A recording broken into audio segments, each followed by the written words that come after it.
ನಮಸ್ಕಾರ ಗೆಳೆಯರೆ, ಇವತ್ತು ನಾವು ವಿಶ್ವ ವೇದಿಕೆಯಲ್ಲಿ ಭಾರತದ ರಾಷ್ಟ್ರೀಯ ಭದ್ರತೆಗೆ ನೇರವಾಗಿ ಸವಾಲು ಹಾಕಿದ ಆ ಒಂದು ಪಿತೂರಿಯ ಬಗ್ಗೆ ಮಾಹಿತಿಯನ್ನು ನೀಡಲಿದ್ದೇವೆ. ಒಂದ್ ಕಡೆ ನಾವು ಅಮೆರಿಕಾದಿಂದ ನಮ್ಮ ಟ್ಯಾಂಕ್ ಕಿಲ್ಲರ್ ಅಪಾಚೆ AH-64 ಹೆಲಿಕಾಪ್ಟರ್ಗಳ ವಿತರಣೆಗಾಗಿ ಬಹಳ ಕಾತರದಿಂದ ಕಾಯ್ತಾ ಇದ್ದೆವು. ಮತ್ತೊಂದೆಡೆ ಯಾರು ಊಹಿಸದಂತಹ ಒಂದು ಮಾರಕ ಆಟ ತೆರೆಮರೆಯಲ್ಲಿ ನಡೆದಿದೆ. ಹೌದು, ನಾವು ಮಾತಾಡ್ತಾ ಇರುವುದು ಟರ್ಕಿಯ ಆ ಮಹಾವಂಚನೆಯ ಬಗ್ಗೆ. ಪಾಕಿಸ್ತಾನದ ಸ್ನೇಹದ ಕಾರಣಕ್ಕೆ ಭಾರತದ ಅಪಾಚೆ ಹೆಲಿಕಾಪ್ಟರ್ಗಳನ್ನು ಅರ್ಧ ದಾರಿಯಿಂದಲೇ ಅಮೆರಿಕಾಗೆ ವಾಪಸ್ ಹೋಗುವಂತೆ ಮಾಡಿದ್ದು ಇದು ಯಾವುದೇ ಸಾಮಾನ್ಯ ವಂಚನೆ ಅಲ್ಲ. ಇದು ನೇರವಾಗಿ ಅಧ್ಯಕ್ಷ ಎರ್ಡೋಗಾನ್ ಅವರಿಂದ ಭಾರತ ವಿರುದ್ಧ LOCಯಲ್ಲಿ ಪಾಕಿಸ್ತಾನವನ್ನು ಉಳಿಸುವ ಒಂದು ಓಪನ್ ಪಿತೂರಿಯಾಗಿತ್ತು. ಗೆಳೆಯರೆ, ಇಂಗ್ಲೆಂಡ್ನಲ್ಲಿ 8 ದಿನಗಳ ಕಾಲ ನಿಂತಿದ್ದ ಈ ಮಹಾಬಲಿ ಅಪಾಚೆ ಹೆಲಿಕಾಪ್ಟರ್ಗಳನ್ನು ಭಾರತಕ್ಕೆ ಹೊರಡಿಸಬೇಕಿತ್ತು. ಆದರೆ ಇದ್ದಕ್ಕಿದ್ದಂತೆ ಯಾಕೆ ಉಕ್ರೇನ್ನ ಸರಕು ಸಾಗಣೆ ವಿಮಾನದಿಂದ ಇಳಿಸಿ ಹೇಗೆ ಅಮೆರಿಕಾದ ಏರ್ಬೇಸ್ಗೆ ವಾಪಸ್ ಕರೆದುಕೊಂಡು ಹೋಗಲಾಯಿತು ಅನ್ನೋದನ್ನ ಇವತ್ತು ನಾವು ಈ ಸಂಪೂರ್ಣ ಜಿಯೋಪಾಲಿಟಿಕಲ್ ತಂತ್ರದ ಪದರಗಳನ್ನು ತೆರೆಯಲಿದ್ದೇವೆ. ಆದರೆ ಅದಕ್ಕೂ ಮೊದಲು ಈ ವಂಚನೆಗಾಗಿ ಟರ್ಕಿಗೆ ತಕ್ಕ ಪಾಠ ಕಲಿಸಬೇಕು ಅಂತ ನೀವು ನಂಬುವುದಾದರೆ ಈ ವಿಡಿಯೋನ ಲೈಕ್ ಮಾಡಿ ಮತ್ತು ಕಮೆಂಟ್ ಬಾಕ್ಸಲ್ಲಿ ಜೈ ಹಿಂದ್ ಅಂತ ಬರೆಯುವುದನ್ನು ಮರೆಯದಿರಿ. ಹಾಗೆ ನೆನಪಿಡಿ ಗೆಳೆಯರೆ, ಜೈ ಹಿಂದ್ ಅಂತ ಹೇಳುವುದು ನಮ್ಗೆಲ್ರಿಗೂ ಹೆಮ್ಮೆಯ ವಿಷಯ. ಸೊ ಗೆಳೆಯರೆ, ಈ ಸಂಪೂರ್ಣ ವಿಷಯವನ್ನು ಅರ್ಥ ಮಾಡಿಕೊಳ್ಳುವುದಕ್ಕಾಗಿ ಮೊದಲು ಜಿಯೋಪಾಲಿಟಿಕ್ಸ್ನ ಕಾಲಗಣನೆಯನ್ನ ತಿಳಿದುಕೊಳ್ಳಬೇಕು.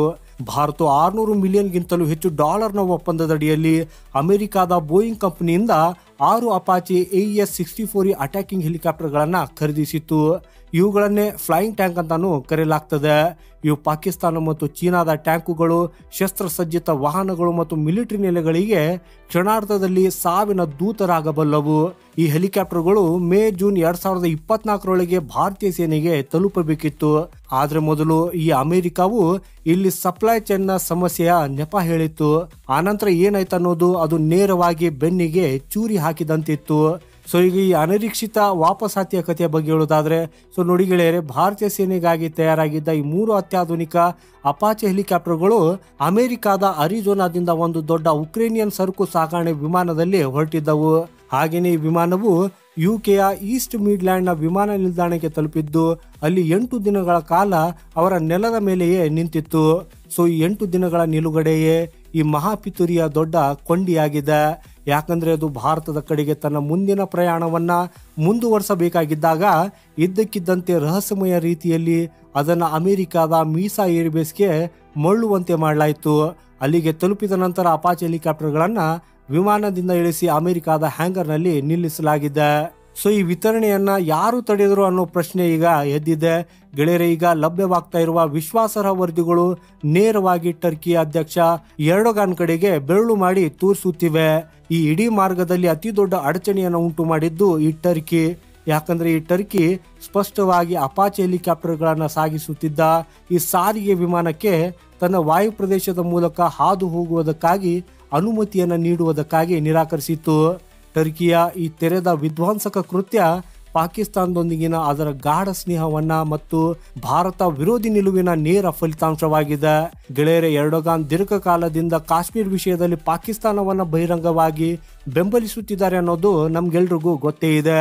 ಸೊ ಈಗ ಈ ಟರ್ಕಿ ಪಾಕಿಸ್ತಾನದ ಸಹಾಯದಿಂದ ಇಸ್ಲಾಮಿಕ್ ಒಕ್ಕೂಟವನ್ನು ರಚಿಸುವ ಸಂಚಿನಲ್ಲಿದ್ದು ಇದರ ನೇರ ಉದ್ದೇಶ ಭಾರತವನ್ನ ಅಸ್ಥಿರಗೊಳಿಸುವುದಾಗಿದೆ. ಹಾಗೂ ಅದು ಅಪಾಚೆ ವಿತರಣೆಯಲ್ಲಿ ವಿಳಂಬವಾಗಲಿ ಮತ್ತು ಭಾರತೀಯ ಸೇನೆಯ ಸಾಮರ್ಥ್ಯವು ಸಮಯಕ್ಕೆ ಸರಿಯಾಗಿ LOC ತಲುಪದಿರಲಿ ಅನ್ನೋದು ಈ ಟರ್ಕಿಯ ಉದ್ದೇಶಪೂರ್ವಕವಾಗಿ ಈ ರಾಜಕೀಯ ತಂತ್ರವನ್ನು ಆಡಿದೆ. ಗೆಳೆಯರೆ, ಇದು LOCಯಲ್ಲಿ ಪಾಕಿಸ್ತಾನಕ್ಕೆ ಪರೋಕ್ಷ ಭದ್ರತೆ ಒದಗಿಸುವ ಟರ್ಕಿಯ ಒಂದು ತೆರೆದ ಮತ್ತು ನಾಚಿಗೇಡಿನ ಪಿತೂರಿಯಾಗಿತ್ತು.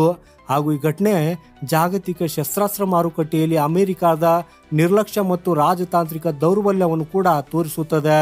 ಹಾಗಾದ್ರೆ ಗೆಳೆಯರೆ, ಈ ವಂಚನೆ ಮಧ್ಯೆಯೂ ಭಾರತದ ಅಪಾಚೆ ಯಾಕೆ ಇಷ್ಟು ಮಾರಕವಾಗಿದೆ, ಅದರ ವಿತರಣೆಯಲ್ಲಿ ಶತ್ರು ದೇಶಗಳು ಯಾಕೆ ಅಡ್ಡಿಪಡಿಸುತ್ತಿವೆ, ಅದರ ಎಲ್ಲ ವೈಶಿಷ್ಟ್ಯಗಳನ್ನು ಒಟ್ಟಿಗೆ ಅರ್ಥ ಮಾಡಿಕೊಳ್ಳಿ ಮತ್ತು ಅದರ ವಿನಾಶಕಾರಿ ಶಕ್ತಿಯನ್ನು ಕೂಡ ಅನುಭವಿಸಿ. ಗೆಳೆಯರೆ, ಅಪಾಚೆ AH-64 ಗಾರ್ಡಿಯನ್ ಅನ್ನ ಆಕಾಶದ ಟ್ಯಾಂಕ್ ಅಂತ ಕರೆಯಲಾಗ್ತದೆ. ಹಾಗೇನೆ ಇದರ ಪ್ರಮುಖ ಶಸ್ತ್ರಾಸ್ತ್ರ ಲೇಸರ್ ಗೈಡೆಡ್ ಹೆಲ್ಫೈರ್ ಕ್ಷಿಪಣಿಗಳು.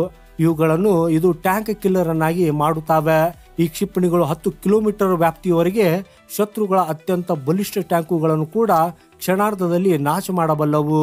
ಹಾಗೆಯೇ ಇದರ ಯುದ್ಧ ತಂತ್ರಜ್ಞಾನದ ಬಗ್ಗೆ ಹೇಳುವುದಾದ್ರೆ ಇದು ನೆಟ್ವರ್ಕ್ ಸೆಂಟ್ರಿಕ್ ವಾರ್ಫೇರ್ ಅಂತಹ ತಂತ್ರಜ್ಞಾನಗಳಿಂದ ಸುಸಜ್ಜಿತವಾಗಿದ್ದು ಇದು ಯುದ್ಧ ಭೂಮಿಯಲ್ಲಿ ಅಭೂತಪೂರ್ವ ಶಕ್ತಿ ಮತ್ತು ನಿಖರತೆಯನ್ನ ನೀಡ್ತದೆ.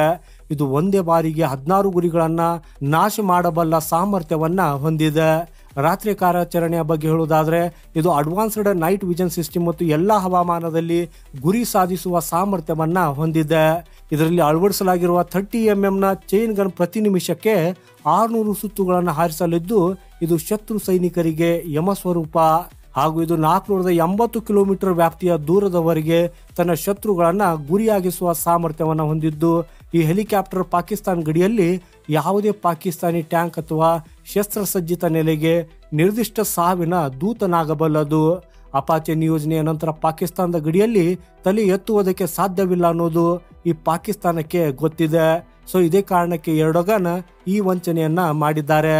ಸೊ ಈಗ ಈ ತಂತ್ರಗಾರಿಕೆಯ ವಂಚನೆಯು ಭಾರತದ ಕಾರ್ಯತಂತ್ರದ ಮೇಲೆ ಯಾವ ರೀತಿಯ ಪರಿಣಾಮ ಬೀರ್ತದೆ ಅನ್ನೋದನ್ನ ಈಗ ಅರ್ಥ ಮಾಡಿಕೊಳ್ಳೋಣ.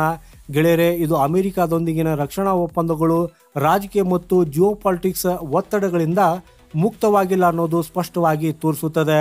ಈ ಅಮೆರಿಕವು ಕಾರ್ಯತಂತ್ರದ ಪಾಲುದಾರಿಕೆಯ ಬಗ್ಗೆ ಮಾತನಾಡಿದ್ರು ಟರ್ಕಿ ಪಾಕಿಸ್ತಾನ ಲಾಬಿಯ ವಿಷಯ ಬಂದಾಗ ವಿತರಣೆಯಲ್ಲಿ ಉದ್ದೇಶಪೂರ್ವಕವಾಗಿ ವಿಳಂಬ ಮಾಡಲಾಗ್ತದೆ ಅಥವಾ ಅದನ್ನ ತಡೆಯಲಾಗ್ತದೆ.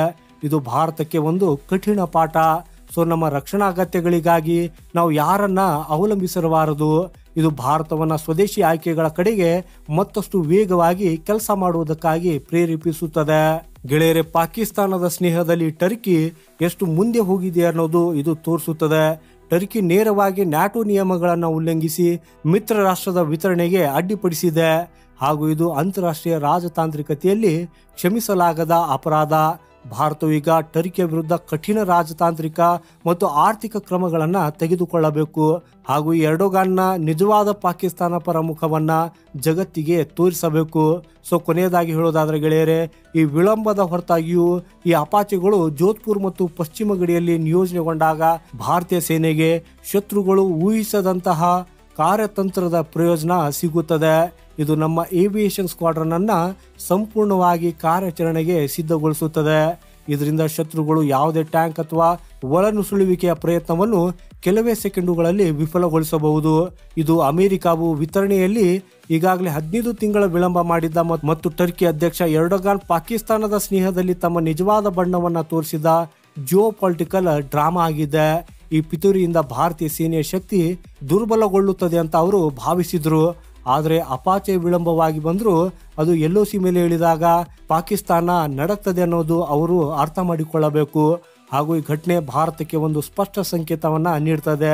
ನಾವು ಕೇವಲ ಸ್ವದೇಶಿ ಆಯ್ಕೆಗಳ ಮೇಲೆ ಅವಲಂಬಿತರಾಗಬೇಕು. ಹಾಗೇನೆ ಭಾರತ ಈಗಾಗಲೇ LCH ಪ್ರಚಂಡ ಮತ್ತು ಧ್ರುವನಂತಹ ಮಾರಕ ಸ್ವದೇಶಿ ಹೆಲಿಕಾಪ್ಟರ್ಗಳನ್ನ ಹೊಂದಿದೆ. ಅವುಗಳ ಶಕ್ತಿ ಯಾವುದಕ್ಕೂ ಕಡಿಮೆ ಇಲ್ಲ. ಈ ವಿಳಂಬವು ನಮ್ಮನ್ನ ಮತ್ತಷ್ಟು ವೇಗವಾಗಿ ಸ್ವಾವಲಂಬಿಗಳಾಗಲು ಪ್ರೇರೇಪಿಸುತ್ತದೆ. ಸೊ ಈಗ ಈ ಟರ್ಕಿಗೆ ಭಾರತವು ಕಠಿಣ ರಾಜತಾಂತ್ರಿಕ ಸಂದೇಶವನ್ನು ನೀಡಲು ಮತ್ತು ಅದರ ಪಾಕ್ ಪರ ನೀತಿಗೆ ಉತ್ತರ ನೀಡುವುದಕ್ಕಾಗಿ ಸಮಯ ಬಂದಿದೆ. ಗೆಳೆಯರೆ, ಭಾರತವು ತನ್ನ ಭದ್ರತೆಯೊಂದಿಗೆ ಯಾವುದೇ ರಾಜಿ ಮಾಡಿಕೊಳ್ಳುವುದಿಲ್ಲ ಅನ್ನೋದು ಸ್ಪಷ್ಟವಾಗಿದೆ. ಸೊ ಗೆಳೆಯರೆ, ಮಾಹಿತಿಯ ಬಗ್ಗೆ ನಿಮ್ಮ ಅಭಿಪ್ರಾಯವೇನು? ಭಾರತ ಈಗ ಟರ್ಕಿ ವಿರುದ್ಧ ಕಠಿಣ ಟ್ರೇಡ್ ನಿರ್ಬಂಧಗಳನ್ನ ವಿಧಿಸಬೇಕೆ? ನಿಮ್ಮ ಅಭಿಪ್ರಾಯವನ್ನ ನಮಗೆ ಕಮೆಂಟ್ ಮಾಡೋದ್ರ ಮೂಲಕ ತಿಳಿಸಿ. ಈ ವಿಡಿಯೋವನ್ನ ಕೊನೆವರೆಗೂ ನೋಡಿದಕ್ಕಾಗಿ ತಮ್ಗೆಲ್ರಿಗೂ ಧನ್ಯವಾದಗಳು. ಹಾಗೇನೇ ನೀವು ಇನ್ನೂ ಈ ಚಾನೆಲ್ ಅನ್ನ ಸಬ್ಸ್ಕ್ರೈಬ್ ಮಾಡಿಲ್ಲ ಅಂದ್ರೆ ಚಾನೆಲ್ ಅನ್ನ ಸಬ್ಸ್ಕ್ರೈಬ್ ಮಾಡಿ. ಸಿಗೋಣ ಮುಂದಿನ ಮತ್ತೊಂದು ಇಂಟ್ರೆಸ್ಟಿಂಗ್ ಮಾಹಿತಿಯೊಂದಿಗೆ. ವಂದೇ ಮಾತರಂ. ಭಾರತ್ ಮಾತಾ ಕಿ ಜೈ.